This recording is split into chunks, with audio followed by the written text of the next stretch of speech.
O Evangelho de Mateus por Emanuel, Mateus 5, 9.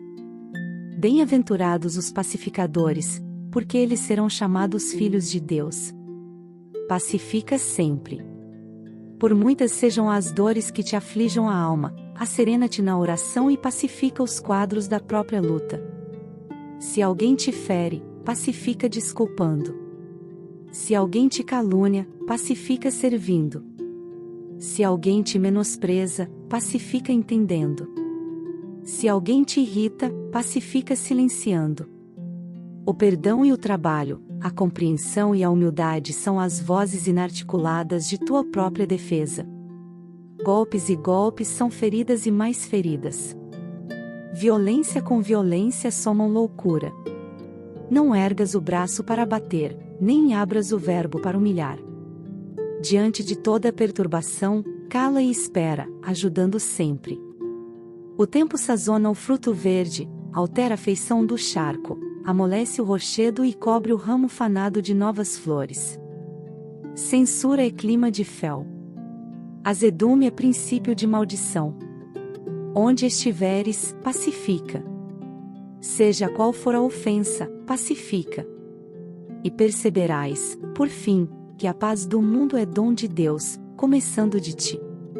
Reformador, fevereiro 1960, p. 26. Pacifiquemos. Não adianta estender a guerra nervosa. A contradita esperar-te-á em cada canto, porque a paz é fundamento da lei de Deus. Observa as catástrofes que vão passando. Vezes sem conta, o homem faz-se o lobo do próprio homem, destruindo o campo terrestre, mas Deus, em silêncio, determina que a erva cubra de novo o solo, colocando a flor na erva e formando o fruto no corpo da própria flor. Vulcões arruinam extensas regiões, mas Deus restaura as paisagens dilaceradas. Maremotos varrem cidades, mas Deus indica-lhes outro lugar e ressurgem mais belas.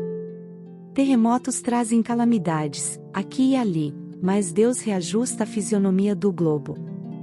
Moléstias estranhas devastam populações inteiras, mas Deus inspira a cabeça de cientistas abnegados e liquida as epidemias. Tempestades, de quando em quando, sacodem largas faixas da terra, mas Deus, pelas forças da natureza, faz o reequilíbrio de tudo. Não te entregues ao pessimismo em circunstância alguma. Tudo pode ser, agora, diante de ti, aflição e convulsão, contudo, tranquiliza a vida em torno, quanto puderes, porque a paz chegará pelas mãos de Deus. Reformador, 7.960, p. 199. No erguimento da paz. Efetivamente, precisamos dos artífices da inteligência, habilitados a orientar o progresso das ciências no planeta. Necessitamos, porém, e talvez mais ainda, dos obreiros do bem, capazes de assegurar a paz no mundo. Não somente daqueles que asseguram o equilíbrio coletivo na cúpula das nações, mas de quantos se consagram ao cultivo da paz no cotidiano, dos que saibam ouvir assuntos graves, substituindo-lhes os ingredientes vinagrosos pelo bálsamo do entendimento fraterno, dos que percebem a existência do erro e se dispõem a saná-lo, sem alargar-lhe a extensão com críticas destrutivas, dos que enxergam problemas, procurando solucioná-los em silêncio, sem conturbar o ânimo alheio, dos que recolhem confidências afetivas, sem passá-las adiante, dos que identificam os conflitos dos outros, ajudando-os, sem referências amargas, dos que desculpam ofensas, lançando-as no esquecimento, dos que pronunciam palavras de consolo e esperança, edificando fortaleza e tranquilidade onde estejam, dos que apagam o fogo da rebeldia ou da crueldade, com exemplos de tolerância, dos que socorrem os vencidos da existência, sem acusar os chamados vencedores, dos que trabalham sem criar dificuldades para os irmãos do caminho, dos que servem sem queixa, dos que tomam sobre os próprios ombros toda a carga de trabalho que podem suportar no levantamento do bem de todos, sem exigir a cooperação do próximo para que o bem de todos prevaleça. Paz no coração e paz no caminho. Bem-aventurados os pacificadores, disse-nos Jesus, de vez que todos eles agem na vida, reconhecendo-se na condição de fiéis e valorosos filhos de Deus. Ceifa de luz. Ed. Feb. Capítulo 19. Na cultura da paz.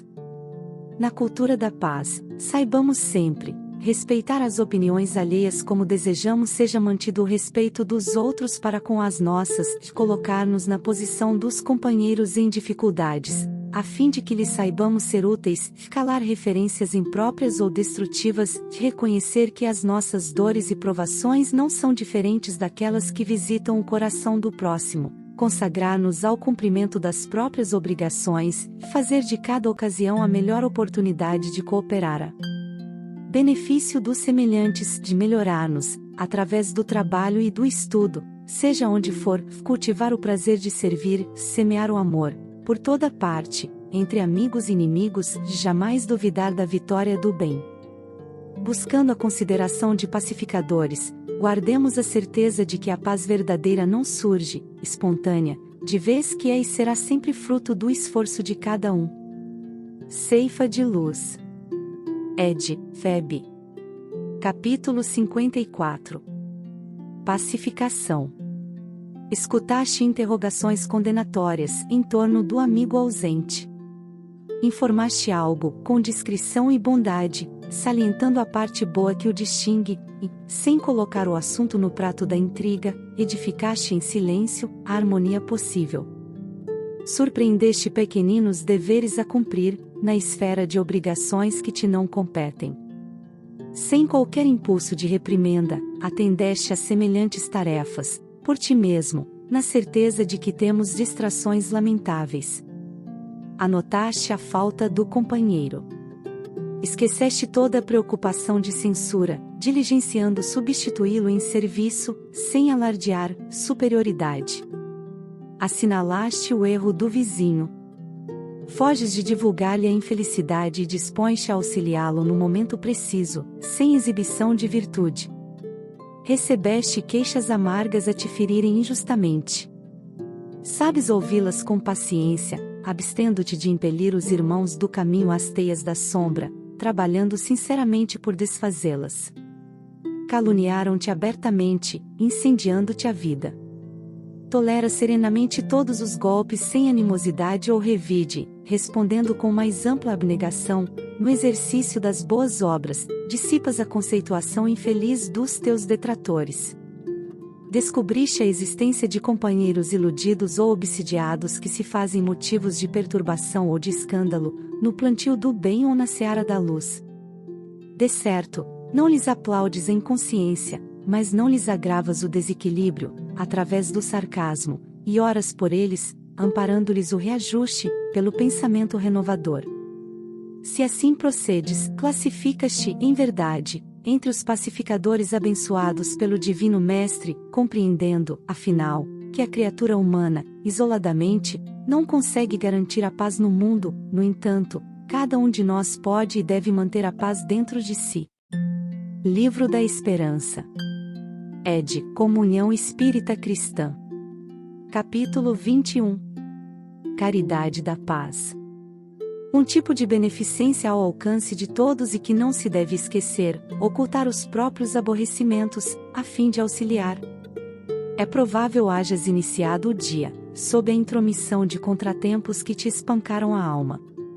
À vista disso, se exibes a figura da mágoa, na palavra ou na face, ei-la que se expande, afeição de tóxico mental, atacando a todos os que se deixem contagiar.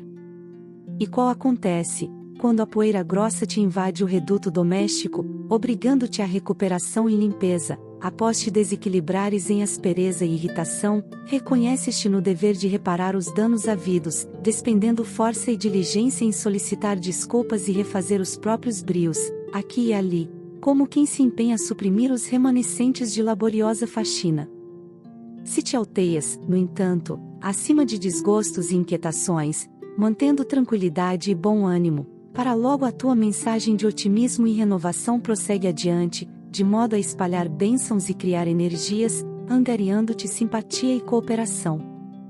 Os estados negativos da mente, como sejam tristeza e azedume, angústia ou inconformidade, constituem sombras que o entendimento e a bondade são chamados a dissipar. recordemos o donativo da paz que a todos nos compete distribuir, a benefício dos outros, evitando solenizar obstáculos e conflitos, aflições ou desencantos, que nos surpreendem a marcha. E permaneçamos claramente informados de que a única fórmula para o exercício dessa beneficência da paz, em louvor de nossa própria segurança, será sempre esquecer o mal e fazer o bem, porquanto, em verdade, tão somente a criatura consagrada a trabalhar, servindo ao próximo, não dispõe de recursos para entediar-se e nem encontra tempo para ser infeliz. Reformador, fevereiro 1972, p. 28. Estudando a paz. Muita gente escuta referência à paz, acalentando a volúpia da grande preguiça. E semelhantes ouvintes, desavisados e inconsequentes, mentalizando alegria e consolação, imaginam fortunas fáceis e aposentadorias rendosas, heranças poupudas e gratificações vitalícias. Aspirando, porém, o conforto da lesma, esquecem-se de que toda ociosidade quase sempre é calmaria da podridão. Lembrando a palavra do Senhor nos ensinamentos do monte, assinalamos que todos os corações pacíficos, associados ao seu ministério de redenção, em verdade, não conheceram a imobilidade na terra. Os companheiros diretos da Boa Nova, após testemunhos dilacerante de fé, expiraram em postes de martírio ou lapidados na praça pública entre zombaria e sarcasmo da multidão. E muitos daqueles mesmos que ouviram do Mestre a promessa de felicidade para o fim do trabalho rude partiram da terra, sob escabrosas perseguições, sem contar que ele próprio, o Cristo de Deus, depois de sacrifícios ingentes a benefício de todos, foi içado no madeiro, sem qualquer nota de tranquilidade exterior a serenar-lhe a morte. Não te esqueças, desse modo, de que a paz verdadeira verte da ação constante no bem eterno, sem reclamação e sem amargura, porque a feição do grande equilíbrio que mora no imo da esfera em movimento a sustentar o trabalho ou a vida, a paz brilhará no recesso de nossas almas sempre que nós consagremos a exaltar e servir a bênção do amor de Deus. Fé, paz e amor. Ed. Gein. Capitão, estudando a paz. Na grande transição. Multiplicam-se conferências e examinam-se acordos que garantam a concórdia na belicosa família planetária. Sangrando embora, não encontra o continente europeu suficiente recurso para adaptar-se aos impositivos da paz e, guardando ainda a hegemonia na técnica industrial do mundo, imprime graves perturbações ao ritmo político da comunidade internacional. Não obstante o dilúvio de sangue que lhe cobriu o solo generoso, não é segredo o tremendo sacrifício dos orçamentos, em favor dos programas rearmamentistas. Existem ali multidões ameaçadas pelo inverno, faltam reservas no balanço econômico, invoca-se o socorro de países bem aquinhoados pela natureza. No entanto, os generais desenrolam mapas minuciosos e extensos, sob as vistas de administradores, preocupados na ofensiva e na defensiva. Clarins de convocação aprestam-se à chamada de jovens subalimentados, que mal procedem de uma infância vazia de ideais reconstrutivos. Lutava-se antigamente pela extensão de poder, nos desregramentos do feudalismo dominador, atritava-se, ainda ontem, pelo acesso às matérias-primas a fim de que a força se sobrepusesse ao direito, no caminho dos séculos, e abeiramo-nos, agora, de conflitos ideológicos gigantescos, em que a civilização do Ocidente sofre indescritível ameaça aos seus mais preciosos patrimônios. É o ataque sutil das forças das trevas, mascaradas de liberdade que mais equivale a desvario.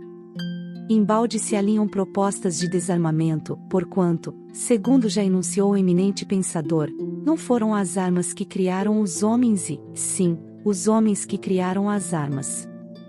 Um espírito envenenado pelo ódio, sem fuzil que lhe obedeça às determinações, ferirá com os próprios braços e, se estes lhe faltam, desferirá execráveis vibrações, dilacerantes e esmagadoras, como aguçados estiletes de morte.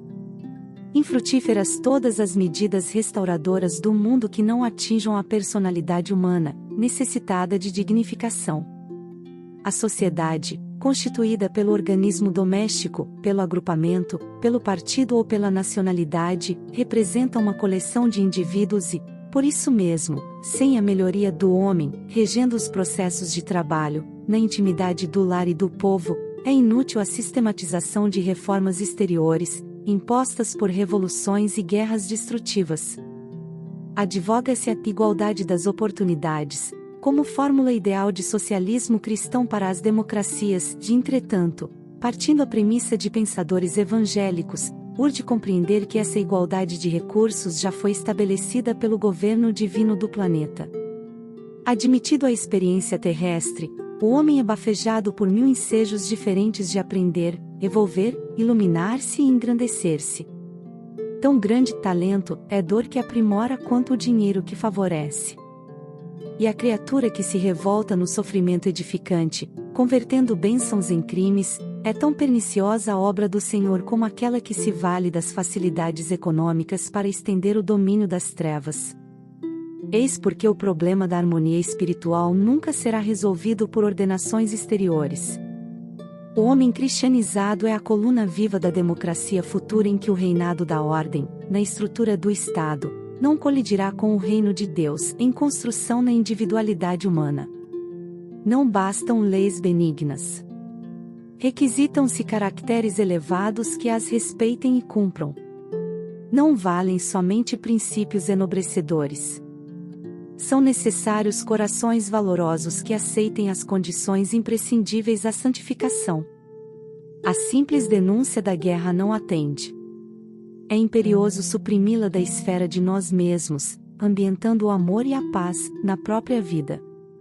A face da superfície brilhante do oceano teórico, povoado de demonstrações negativas, espíritos satânicos, encarnados e desencarnados, prosseguirão assoprando o mal nos círculos da evolução terrena, derribando, conspurcando, destruindo.